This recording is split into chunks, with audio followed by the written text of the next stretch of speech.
हमारे चैनल को सब्सक्राइब करें और बेल आइकन दबाएं। हाय, मैं हूं आदित्य श्रीवास्तव और आप मुझे अभिजीत के नाम से जानते हैं। For more episodes of CID, subscribe to live crime and hit the bell icon.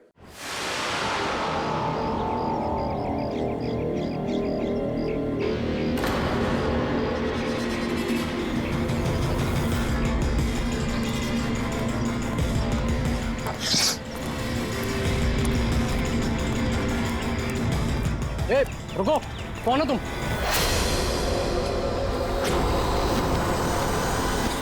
तुम नहीं, यहाँ तुम नहीं हो सकते।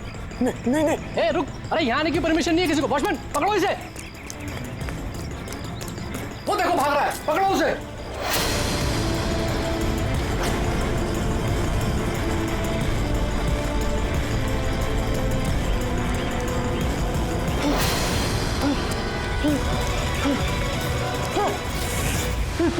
तुम यहाँ भी नहीं, तुम यहाँ नहीं हो सकते। नहीं।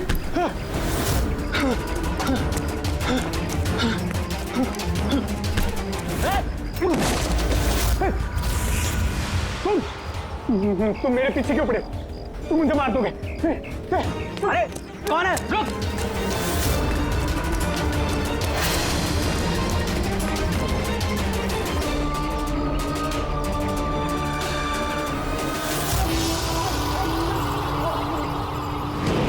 परेश, तुम कहाँ हो?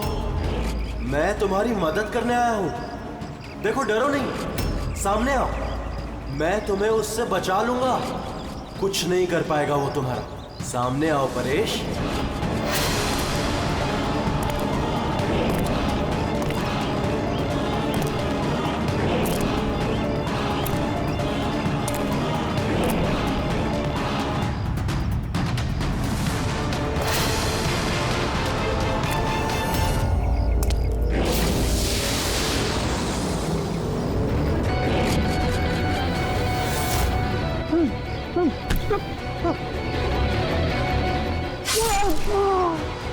ए, कौन है वहां पे?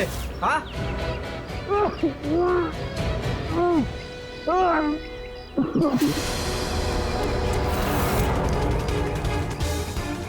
अरे क्या हुआ ये सब? अरे किसने किया? बोलो, बताओ। ठीक तो हो तुम? अरे बताओ, किसने किया ये सब? इंस्पेक्टर दया।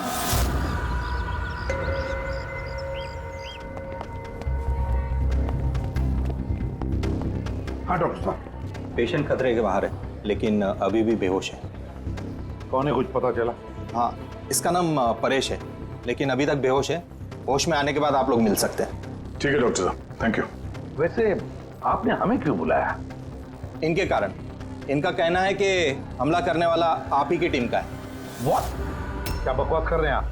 सीआईडी का काम होता है आम आदमी को मुजरिमों से बचाना, हमला करना नहीं, समझा? सब सच बकवास ही लगता है, लेकिन ये बकवास नहीं है, क्योंकि पीड़ित ने खुद मुझसे कहा है। क्या बताया उसने? किसने हमला किया उस पर, बताओ। दया। What? क्या बोल क्या रहे हो? मैंने उस पर हमला किया? हाँ, उसने मुझसे यही कहा है कि आपने ही उस पर हमला किया है और आप उसे जान से मारना चाहते हो। क्या? मैं उसकी जान लेना चाहता हूँ? हाँ सर, मुझे लगता है कि आपको दया को अरेस्ट कर लेना चाहिए। हमें हमारा काम बताने की जरूरत नहीं है, समझा? मुझे पता था कि आप अपने कलीग का ही साथ देंगे। देखा, चोर चोर मौसेरे भाई। ज्यादा जज मत बन, समझा? और तुम्हारी सर्टिफिकेट की जरूरत नहीं है हमें। परेश को कैसे जानते हो तुम? मैं उसे नहीं जानता सर। तो फिर? सर, ये हमारी कंस्ट्रक्शन साइट पर हमें मिला था। हमें देखकर ऐसे बिहेव कर रहा था कि जैसे इसने कोई भूत देख लिया हो, और फिर एकदम से अंदर भाग गया। और थोड़ी देर बाद इसकी चीख हमें सुनाई दी। जब हम वहां पहुंचे तो वो बुरी तरह जख्मी हालत में पड़ा था, और उसने उसी हालत में हमें बताया कि उस पर हमला दया ने किया है। मैं एक समय पे दो जगह पे नहीं हो सकता। मैं सुबह से ब्यूरो में था। तसल्ली के लिए तुम वो सीसीटीवी फुटेज देख सकते हो, समझे? लेकिन फिर उसने आपका नाम क्यों लिया? एक काम कीजिए, अब जाइए यहाँ से, जाइए। बहुत बोल दिया। Thank you very much doctor साहब। समझ में नहीं आ रहा था, जब तुम ब्यूरो में ही थे तो फिर परेश ने ऐसे क्यों कहा कि दया ने उस पर हमला किया?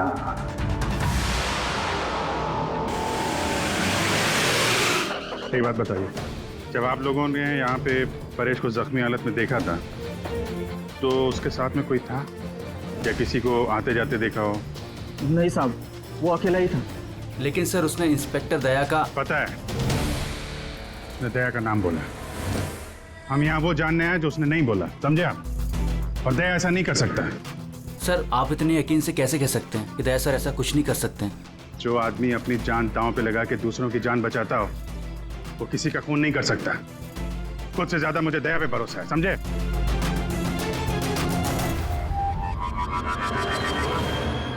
आसपास चेक करते हैं, शायद कोई सबूत मिल जाए।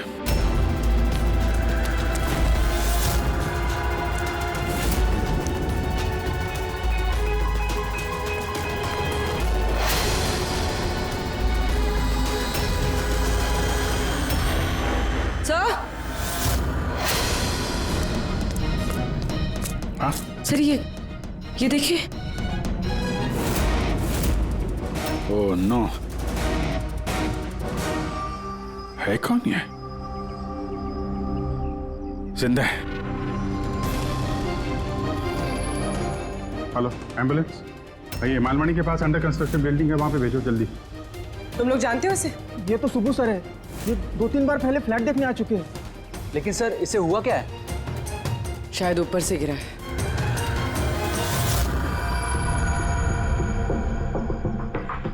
ऊपर से गिरा है या फिर गिराया गया है? पेशेंट की कंडीशन स्टेबल है, ये बहुत जल्द होश में आ जाएगी। गुड।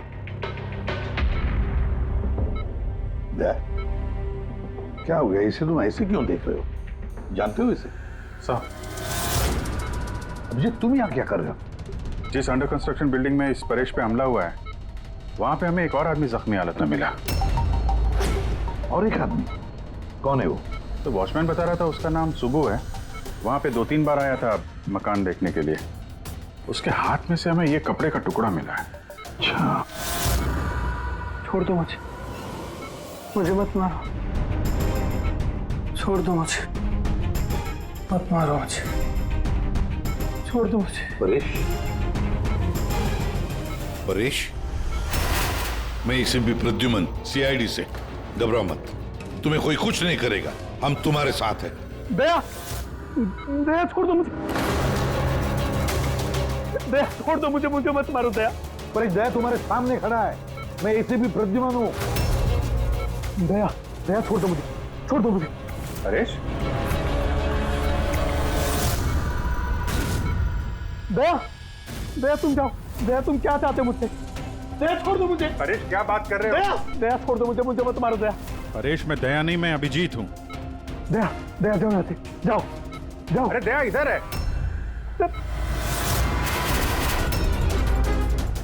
दया छोड़ दो मुझे, मुझे मत मार दो दया। परेश इधर देखो, हम पहले मिल चुके हैं, तुम जानते हो मुझे। दया छोड़ दो मुझे, मुझे मत मारो। सब दया हो, तुम सब दया हो, मुझे मत मारो। डॉक्टर, दया छोड़ दो मुझे, डॉक्टर, दया छोड़ दो मुझे। डॉक्टर साहब, देखिए ना क्या हो गया इसको? दया छोड़ दो मुझे, मुझे एक मिनट, सब दया, सब दया कुछ नहीं होगा तुम्हें। एक मिनट, सब दया हो तुम, सब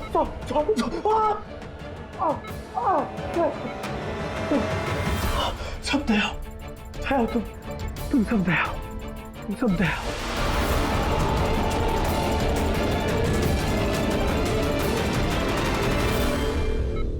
ये चक्कर है क्या? और हर किसी के चेहरे में उसे मेरा चेहरा नजर आता है। हाँ वही तो, इसलिए जब उसने उस आर्किटेक्ट को, उसके असिस्टेंट को, उस वॉचमैन को देखा तो ऐसे बर्ताव करने लगा जैसे उसने भूत देखा है। और उसके दिमाग का भूत दया तुम हो, तुम।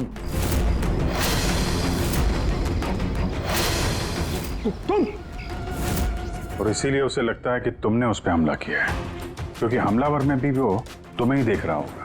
तो मेरी समझ में ये बात नहीं आ रही सर कि मेरा ही चेहरा क्यों? दया, तुम कह रहे थे ना इसे तुम पहले से जानते हो, कैसे? सर लगभग 15 साल पहले मैंने इसे गिरफ्तार किया था सर। हाँ, और 2 साल पहले ये जेल से छूट गया। और पिछले 2 साल में अलग अलग केस में मैंने इसे 2 बार अरेस्ट किया सर। अभिजीत, ये परेश पुराना मेहमान है दया था। और परेश पे हमला किया किसने और क्यों?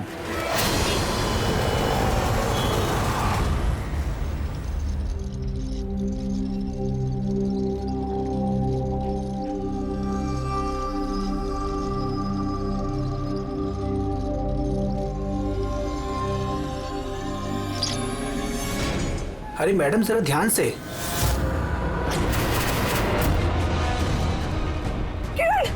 कौन किरण? मैं कोई किरण नहीं हूँ। अरे क्या कर रही मैडम, क्या कर रही हैं आप? आपको कुछ गलतफहमी हो रही है मैम। अरे मैडम, आप ठीक तो हो ना? किरण? कौन किरण?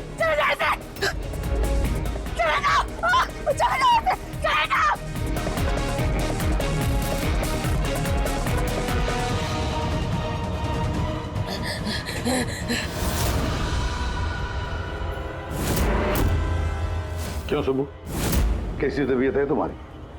सर, पैर की हड्डी टूट गई है और बाकी इधर उधर थोड़ी सी चोटें लगी हैं। मुझे एक बात बताओ, क्या हुआ था उस दिन? हाँ? वो आदमी सीढ़ियों से भाग रहा था जब मैं उससे टकराया, और जब मैंने उसके हाथ में चाकू देखा तो मैंने शोर मचाया और उसे पकड़ने की कोशिश की, लेकिन तब उसने मुझे धक्का दे दिया और मैं नीचे गिर गया। उसके बाद सर कुछ याद नहीं। सुबह, तुम्हारे हाथ में से हमें वो जो एक कपड़े का टुकड़ा मिला था, लाल कलर के चौकड़ी का, क्या वो उस आदमी की शर्ट का टुकड़ा था? जी सर, शर्ट पहना था उसने वो, और हाथापाई के दौरान शायद वो मेरे हाथ में आ गया था। अच्छा ये बताइए, उस आदमी का चेहरा देखा था? सब कुछ इतनी जल्दी में हुआ कि कुछ याद नहीं। ठीक है, अब तुम जाओ, अगर जरूरत पड़े तो हम तुमसे फिर मिलेंगे, ठीक है? जी सर, थैंक यू सर। जाओ।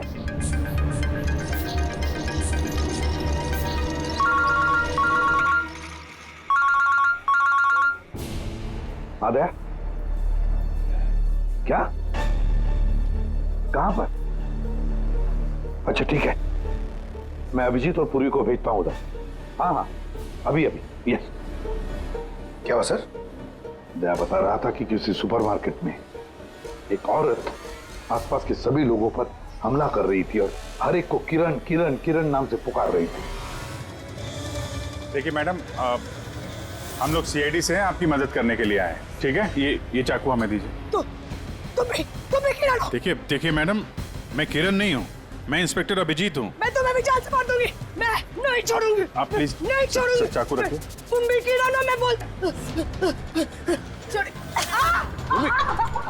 क्या हुआ? सॉरी। Oh no. अरे क्या हो गया? ये औरत गिर कैसे गई? क्या हुआ? हटिए, आजा। एक्सक्यूज मी, हटिए, पीछे हटिए। 1 मिनट पीछे आइए। हुआ क्या है इसको? मैडम सुनिए। क्या हुआ इसे? मैडम, सर ये तो मर चुकी है। क्या? इसके शरीर में टेट्राकोटॉक्सिन या ब्यूरारे नाम का जहर इंजेक्ट किया गया था, जिसकी एक बूंद भी जानलेवा हो सकती है। मगर ये जहर तो हमारे देश में आसानी से नहीं मिलता ना?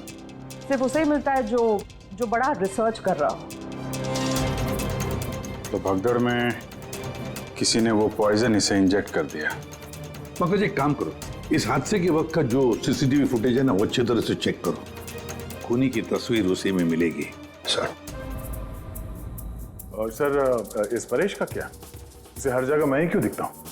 सालू के साहब, मुझे तो ये केमिकल की बहुत बड़ी गड़बड़ लग रही है। ठीक कह रहे हो फ्रेडी, बस ये वाकई किसी खास केमिकल की वजह से, क्योंकि मुझे इसके और परेश के दिमाग में एक अलग किस्म का केमिकल मिला है।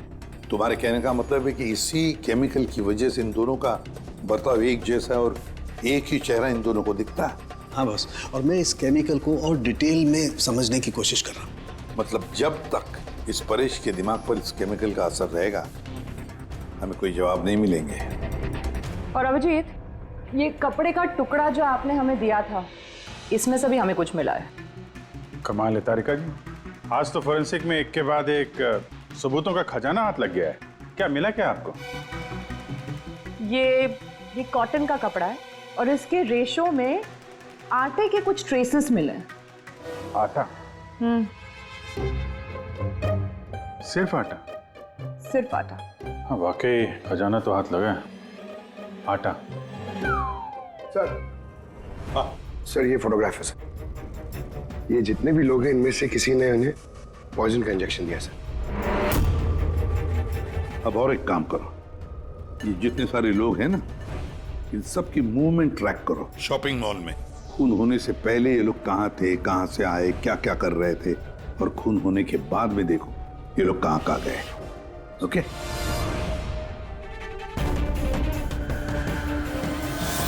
सर मैंने इस औरत का बैकग्राउंड चेक किया। इसका नाम शिप्रा है। ये एक हाउसवाइफ थी। सर परेश तो फिर भी एक मुजरिम है, उसके कई दुश्मन हो सकते हैं, लेकिन इसकी किससे क्या दुश्मनी हो सकती है? वजह तो कुछ भी हो सकती है पूर्वी, लेकिन एक बात कॉमन है शिप्रा और परेश के बीच में, तो उन दोनों के ब्रेन में वही केमिकल मिला है। तो उन दोनों का दुश्मन भी एक ही हो सकता है। इस किरण के बारे में क्या पता चला? सर किरण शिप्रा का पति था और 2 साल पहले ही उसकी मौत हो चुकी थी। सर किरण शिप्रा को काफी मारता पीटता भी था। कोई ना कोई बात तो है इस परेश और शिप्रा के बीच में, कोई कॉमन बात, जिसकी वजह से ये दोनों भी उस खूनी के निशाने पर आ गए। क्या हो सकती है वो कॉमन बात? क्या हो सकती है? सर मैं परेश के पड़ोस में पिछले 5 साल से रहता हूँ, पर अजीब बात है सर, ना मैंने उसे कभी देखा ना कभी मुलाकात हुई। और कोई नहीं है परिवार में उसके? सर उसके पिताजी थे, जिनकी मौत तब हो गई थी जब वो जेल में था, और कोई नहीं है। सर शिप्रा का हस्बैंड बहुत स्ट्रिक्ट था। वो उससे मिलना तो दूर, किसी से बात तक करने अलाउ नहीं करता था। इनफैक्ट वो तो उसको मारता पीटता भी था। सर उसके हस्बैंड के डेथ के बाद ना मैंने बहुत कोशिश की कि मैं उससे बात करूं, उससे पूछूं, लेकिन उसने इंटरेस्ट नहीं रखा। अच्छा, उसका कोई करीबी दोस्त, कोई रिश्तेदार नहीं था क्या? सर मुझे नहीं लगता कि होगा। अच्छा। शिप्रा और परेश दोनों की जिंदगी में एक बात कॉमन, दोनों जिंदगी में अकेले थे, ना कोई दोस्त ना कोई रिश्तेदार। सर दोनों में एक चीज कॉमन है। क्या? सर हमने परेश और शिप्रा का कंप्यूटर चेक किया, तो उनकी कंप्यूटर हिस्ट्री से पता चला है कि दोनों ने ही ऑनलाइन सपोर्ट ग्रुप ज्वाइन किया था। अच्छा, ऑनलाइन सपोर्ट ग्रुप मतलब? सर ये ग्रुप्स है जो डिप्रेशन, लोनलीनेस, ड्रग एडिक्शन और अल्कोहलिज्म में फंसे होते हैं, उनकी काउंसलिंग करता है और उनकी मदद करता है।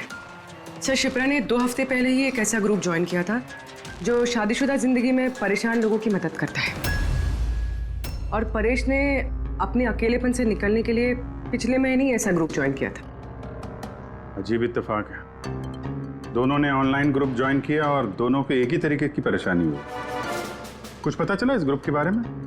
सर हमारा साइबर एक्सपर्ट राज इस ग्रुप को ट्रेस करने की कोशिश कर रहा है, जल्दी कुछ पता चल जाएगा। सर शिप्रा का खून इसी आदमी ने किया। जिस वक्त उसका खून हुआ था उस वक्त जितने भी लोग मौजूद थे, ये सबसे ज्यादा अजीब है सर। जिस वक्त अभिजीत सर और पूर्वी सुपरमार्केट पहुंचे थे, ठीक उसी वक्त ये आदमी वहां पहुंचा था सर, और भीड़ में घुस गया था, और जब शिप्रा की मौत हुई तो फटाफट वहां से भाग गया। रेडी, काम करो, हमारा डेटाबेस चेक करो, शायद इसके बारे में कुछ पता चले, कोई लीड मिल जाए। इसका मतलब है सर ये खूनी सुपरमार्केट में कुछ खरीदने नहीं बल्कि शिप्रा को मारने के लिए आया था।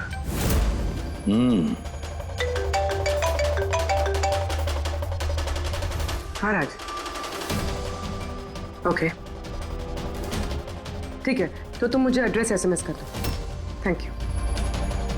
सर साइबर एक्सपर्ट राज का फोन था, उसका कहना है कि ये दोनों ग्रुप्स एक ही IP एड्रेस से बनाए गए हैं। एक ही कंप्यूटर से? हाँ सर। आईपी का एड्रेस मिला है? हाँ सर, अंधेरी में एक प्रिंटिंग शॉप है, ये दोनों ग्रुप्स वहीं से बनाए गए हैं। बस तो फिर अभिजीत, तुम और पूर्वी जाओ वहां पर और देखो कौन है इस सबके पीछे और उसका क्या कनेक्शन है। क्या सोच रहे होते हैं? सर नहीं, पंकज ने भी बताया कि वो खूनी शिप्रा को मारने के इरादे से ही आया था। तो फिर सर उसे पता कैसे चला कि शिप्रा वहाँ सुपरमार्केट में है और वो लोगों पे हमला कर रही है? वो शिप्रा को फॉलो कर रहा होगा सर। अगर फॉलो कर रहा था तो अभिजीत और पूर्वी के वहाँ सुपरमार्केट में पहुंचने से पहले वो मार के निकल जाता, बाद में नहीं मारता उसे। अभिजीत को सुपरमार्केट पहुंचने में 20 मिनट लगे और खूनी को भी वहां पहुंचने में 20 मिनट लगे, तो इसका मतलब है दोनों को भी खबर एक ही वक्त पहुंची थी। सर कहीं ऐसा तो नहीं कि इंफॉर्मेशन खूनी को हमसे ही गई हो? हमारे यहां से इंफॉर्मेशन? हाँ, हो सकता है। क्या कहीं ऐसा तो नहीं कि जब हम परेश को देखने गए थे हॉस्पिटल में, उस वक्त खूनी वहां पर मौजूद था और उसने मेरी बातें सुन ली हो? अरे खूनी हॉस्पिटल में कर क्या रहा था? क्या परेश खूनी के हाथों पहले तो बच गया था। हो सकता है खूनी अपना अधूरा काम पूरा करने हॉस्पिटल आया था, परेश को खत्म करना चाहता था वो, इसलिए।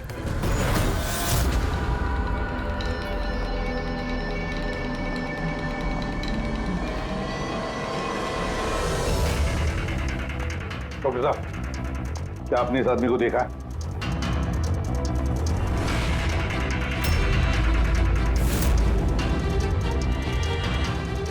भाई साहब, ये आदमी को देखिए जरा। इस हॉस्पिटल में इसको देखा है कहीं? हाँ हाँ, इसको तो मैंने देखा है। कहाँ देखा है? वहाँ वेटिंग रूम में।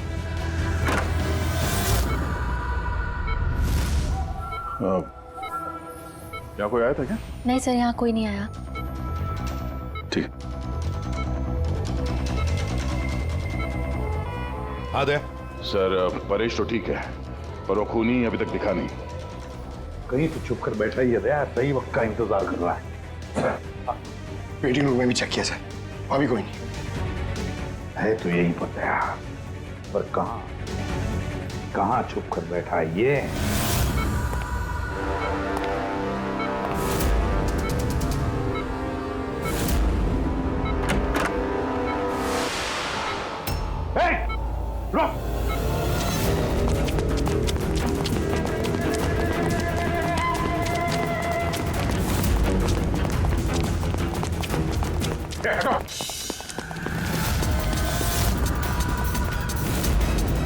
कहाँ भागोगे?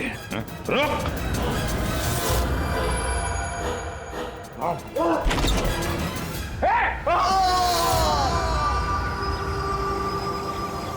My God! हाँ भाई, क्या मिला? सर ये दोनों साइड डिलीट किए जा चुके हैं, अब वो ऑपरेशनल नहीं है। मतलब अपराधी ने सबूत मिटा दिया? जी सर, पर सर कुछ इंटरेस्टिंग चीजें मेरे हाथ लगी है। क्या? ये देखिए सर, इसी आईपी एड्रेस से, इसी कंप्यूटर से उस तरीके के 6 और ऑनलाइन सपोर्ट ग्रुप बनाए गए हैं। तो लोगों को फंसाने के लिए ऐसे कई ग्रुप बनाए गए हैं? बिल्कुल सर। सर बाकी ग्रुप डिटेल में चेक कर लेता हूँ। मतलब सर, परेश और शिप्रा के अलावा और भी कई लोग हैं जिन्हें इन लोगों ने फंसाया है। मगर सर मकसद क्या हो सकता है इस तरह से साइट बना के लोगों को टारगेट करने का? वही केमिकल से रिलेटेड कुछ होगा। ये कुछ मिला रजिस्टर में? हाँ सर। सर पिछले 3 महीनों में 85 लोगों ने एक कंप्यूटर यूज किया है। सबकी डिटेल्स चेक करनी पड़ेगी। ठीक है सर। ये देखिए, 6 में से 5 ग्रुप डिलीट किए जा चुके हैं, लेकिन अभी भी एक सपोर्ट ग्रुप एक्टिव है और अभी भी उसे कोई ऑपरेट कर रहा है। Enhancing the life of lonely people, मतलब साफ है, ग्रुप बनाया जाता है, तना लोगों को फंसाया जाता है और बाद में ग्रुप डिलीट। तो अब उन्हें एक और शिकार की जरूरत है। एक आइडिया है कोई?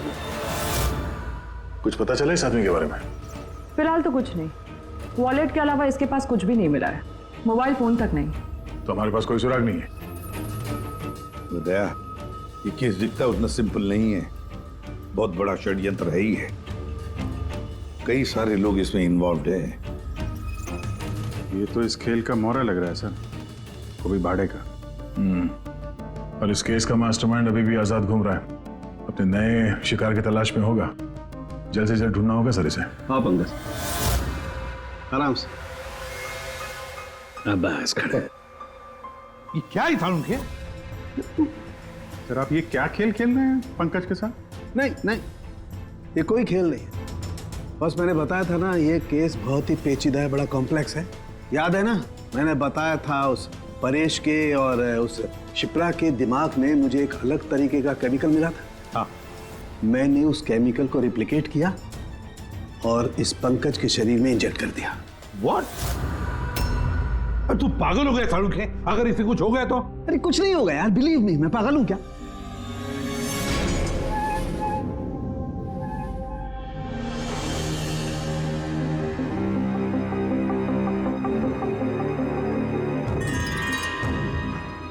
पंकज, अब आंखें खोलो, देखो तुम्हारे सामने कौन खड़ा है। तो फ्रेडी सर है। ग्रेट, ये फ्रेडी सर है ना। अब इस तरफ देखो पंकज, यहां कौन खड़ा है?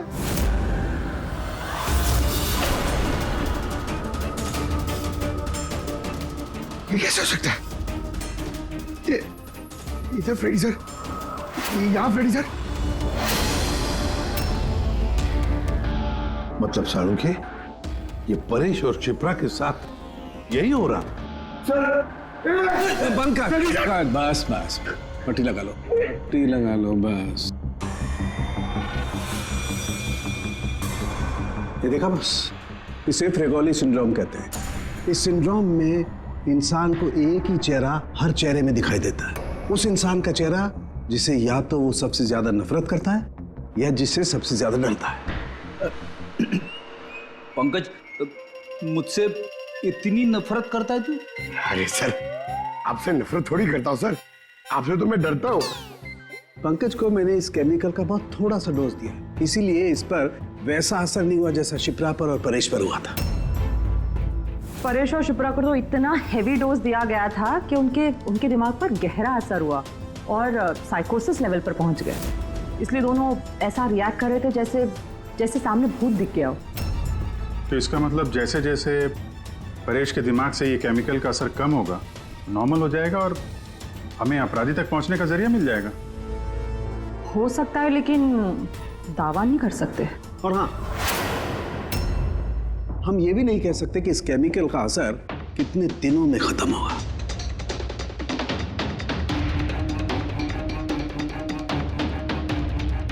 अगर हम परेश के ठीक होने का इंतजार करेंगे तो बहुत देर हो जाएगी।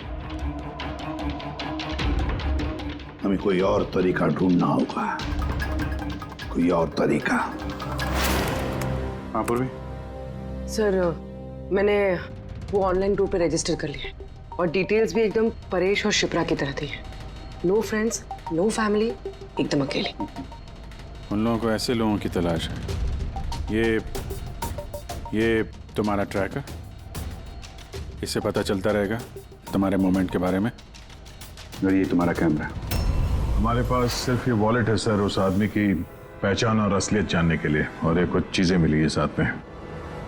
पेट्रोल पंप का बिल, ये होटल का मैच बॉक्स, खरीदा हुआ मैच बॉक्स, ये नंबर किसका है? ये सेलफोन लगता है किसी? सर हम इस पेट्रोल पंप पे गए थे, वहां से पता चला सर ये आदमी महीने में 2-3 बार वहां पे आता है, और सीसीटीवी फुटेज में हमने देखा कि वो अपने बाइक पे हर बार अलग अलग नंबर प्लेट लगा के आता है। हाँ, और पेमेंट कैश में करता है। और सर, ये मैच बॉक्स जिस होटल का है वहाँ पे भी हमने पूछताछ की। वो आदमी महीने में 5-6 दफ़ा खाना खाने आता है और पेमेंट भी कैश से करता है। सर ये नंबर के बारे में आप पूछ रहे थे सर, ये बार में एक लड़की है जो काम करती है, उसका है। वो कह रही थी कि उस आदमी का नाम अशोक है और 1-2 बार उनसे बात हुई है, फिर वो गायब हो गया सर। मतलब हमारे पास इस अशोक के बारे में सिर्फ इतनी इंफॉर्मेशन है।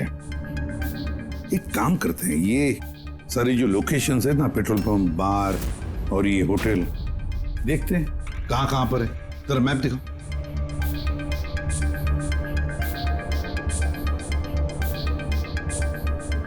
ये वो जगह है जहाँ पे वो पेट्रोल पंप है। सर यहाँ पे बाहर है सर। और सर ये होटल है। बार, ये होटल, पेट्रोल पंप। दया सर ऐसे नहीं लगता तुम्हें? देखो ना कि सारे के सारे लोकेशंस 1 किलोमीटर के दायरे में है यहाँ से। हो सकता है सर उसका घर या ऑफिस इस जगह के आसपास ही कहीं। Are you ready? I'm ready. चल चल। सर मैं रेडी। अरे वाह, बहुत अच्छा गेटअप है। इसके घर का क्या किया? सर पूर्वी के लिए भाड़े पे 1 हफ्ते के लिए घर लिया। I mean, अल्पा के लिए। अल्पा, ठीक है, गुड। लेकिन पूर्वी चौकन्ना रहना, उनका पहला कदम क्या होगा हमें पता नहीं है। Yes. Good luck. Thank you sir. अब एक काम करते हैं, इस 1 किलोमीटर के दायरे में इस अशोक का फोटोग्राफ दिखाते हैं, सबको दिखाते हैं। शायद कोई निकले जो इसको जानता हो।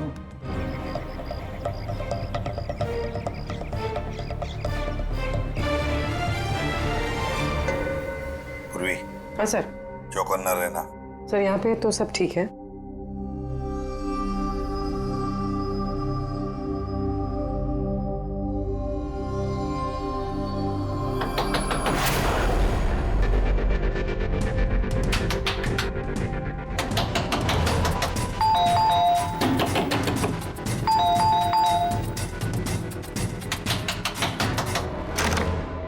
जी कहिए। वो मेरे पीछे ना कुछ गुंडे पड़े, मैं अंदर आ सकती हूँ प्लीज? 1 मिनट। हाँ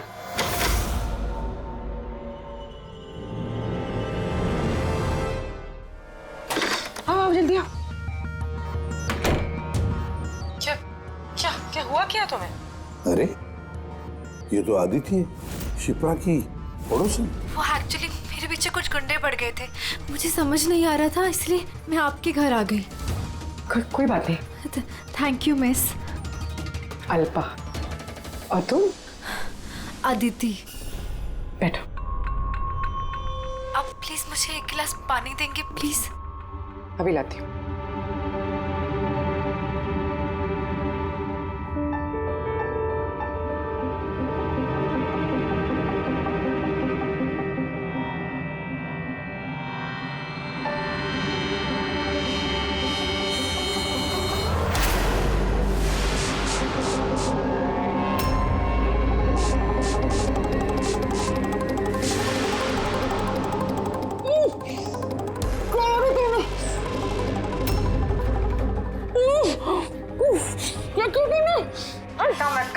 कुछ ऐसा नहीं किया, ज्यादा दर्द नहीं दूंगी तुझे मैं।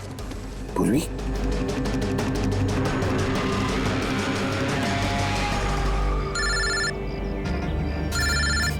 हाँ सर। क्या शिप्रा की पड़ोसन अदिति? सर मैं फौरन वहां पहुंचता हूं। नहीं सर, अब अशोक का भी पता नहीं चला। ये सर। सब कुछ प्लान के मुताबिक तो चल रहा है। अब देखते हैं आदिति पूर्वी को कहां लेकर जा रही है। अरे ये क्या, ट्रैकर एक ही जगह पे मूवी नहीं हो रहा? कहीं ऐसा तो नहीं उन लोगों को ट्रैकर के बारे में पता चला हो, निकाल कर फेंक दिया हो? माय गॉड, अब तक पहुंचेंगे कैसे इन सब तक?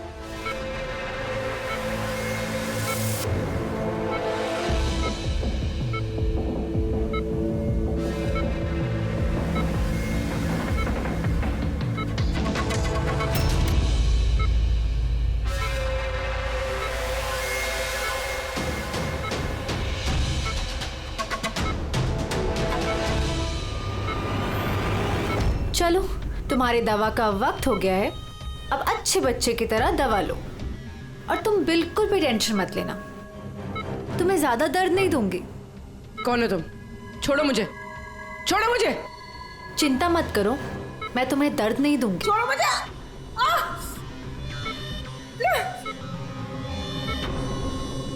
मैंने तुम्हें मना किया था ना कि कुछ दिनों के लिए हम किसी नए लोगों को नहीं लाएंगे, क्योंकि सीआईडी वाले हमें पागलों की तरह ढूंढ रहे हैं।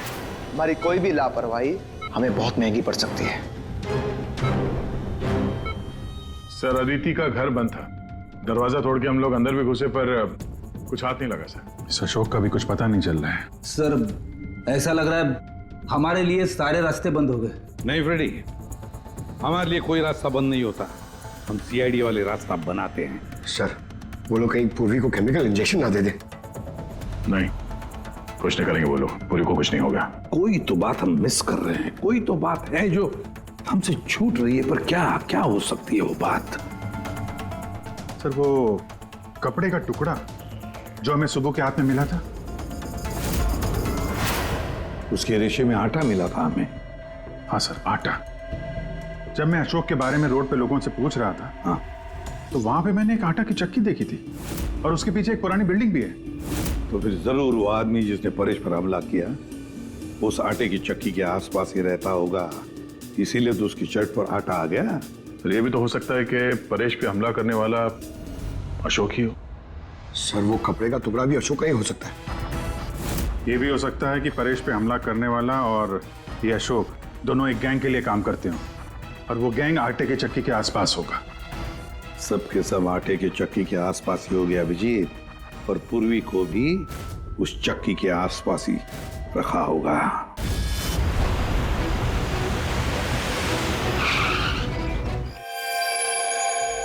कोई अपने जगह से नहीं लेगा, कोई भी नहीं। पूर्वी कहाँ है? अदिति, पूर्वी कहाँ है?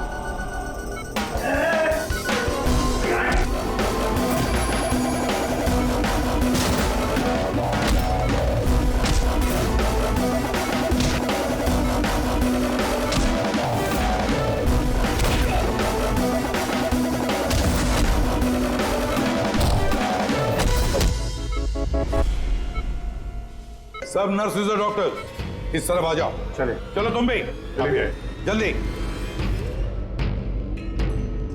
डॉक्टर अदिति, पूर्वी कहाँ है? पूर्वी कहाँ है?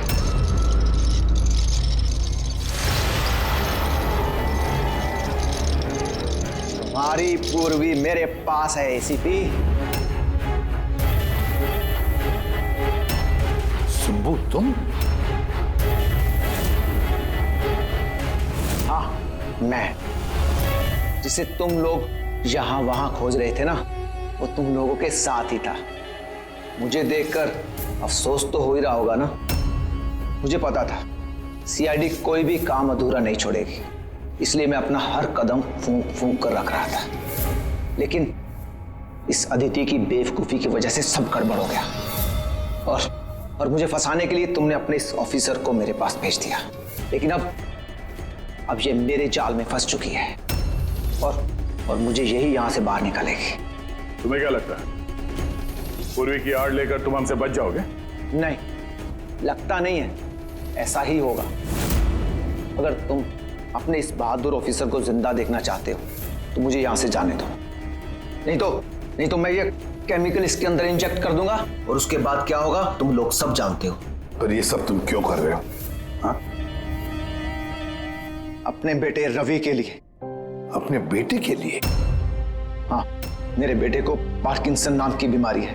मैं अपने केमिकल से उस बीमारी का इलाज ढूंढ रहा हूं और मैं जिस फार्मा में काम करता हूं वो मुझे इंसानों पर उसे ट्राई करने नहीं देती। इसीलिए तुमने अपने तरीके से लोगों को फंसा के उन पे ये एक्सपेरिमेंट करना शुरू कर दिया। अगर मैं ऐसे नहीं करूंगा तो मैं सही इलाज तक नहीं पहुंच पाऊंगा। कैसे पता चलेगा मुझे कि इन केमिकल्स का इंसानों पर रिएक्शन क्या होता है? और इसीलिए तुम सपोर्ट ग्रुप में ऐसे लोगों को टारगेट करते थे जो अकेले रहते थे, ताकि अगर वो गायब भी हो जाए तो किसी को भनक ना लगे और तुम उन पर अपने एक्सपेरिमेंट्स आराम से करते रहो। हाँ? अकेलेपन से जूझ रहे परेश को मैंने अपने सपोर्ट ग्रुप के जरिए फंसाया और उस पर एक्सपेरिमेंट शुरू किया। लेकिन इन सबकी गलती की वजह से वो यहां से भाग निकला और तुम लोगों के हाथ लग गया। नहीं तो मेरा प्लान कभी फेल नहीं होता। तभी तुम उसकी जान के पीछे पड़े हुए थे। मैं तो उसे उस अंडर कंस्ट्रक्शन बिल्डिंग में ही मार डालता, लेकिन वो आर्किटेक्ट बीच में आ गया। वहां तुम भी तो जख्मी हालत में मिले थे, ये क्या चक्कर है? परेश को जैसे ही मैंने चाकू मारा मुझे लोगों की आवाज आई और मैं वहां से भागना चाहा और हड़बड़ी में तुम्हारा पैर फिसल गया और तुम सीधे नीचे गिर गए। मैं तो वहां से भी भाग जाता, लेकिन मेरे टूटे हुए पैर की वजह से मैं भाग नहीं पाया। और इसीलिए तुमने विक्टिम होने का ढोंग किया। ताकि तुम सेफ भी रहो और किसी को तुम पे शक भी ना हो। और तभी तुम लोगों की नजर मुझ पर पड़ी। और शिप्रा का क्या? उसे तो तुमने किडनैप नहीं किया था, वो तो सुपरमार्केट में घूम रही थी। सपोर्ट ग्रुप में से अदिति ने शिप्रा को चुना और हमने डिसाइड किया कि हम उसे किडनैप नहीं करेंगे और चुपचाप ये ड्रग देते रहेंगे। खिलाड़ी तो तुम शातिर हो और थोड़े कच्चे हो, नहीं तो हमारे लिए सबूत नहीं छोड़ते तुम। याद है ना तुम्हारा वो शर्ट, उसका एक टुकड़ा, कपड़े का टुकड़ा, उस पर जो आटा लगा था ना, बस उसी के जरिए हम तुम तक पहुंच गए।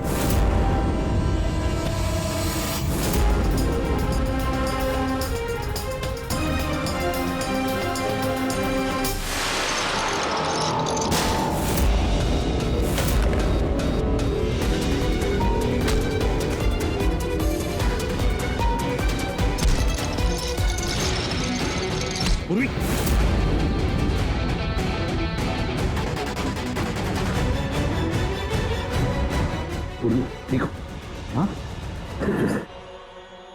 क्या किया तुमने सुब्बू? कभी सोचा है? हाँ? अपने बेटे को बचाने के लिए तुमने न जाने कितने लोगों की जान दांव पर लगा दी, पर यह नहीं सोचा ना कि सही क्या है, गलत क्या है। तुम्हारे बेटे को तो हम अच्छी से अच्छी ट्रीटमेंट दिलवाएंगे, मगर तुम्हें जेल की सलाखों के पीछे बिठा देंगे। शायद फांसी का ऑर्डर भी आ जाएगा तब तक।